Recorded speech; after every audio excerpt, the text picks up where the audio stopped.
So here we are, me and my dog Roo, walking up on Rushock Hill, standing on Offa's Dyke.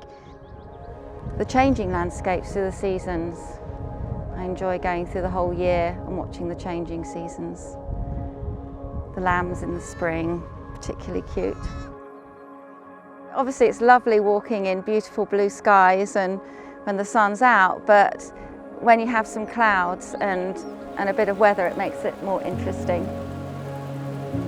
And the scenery changes so quickly.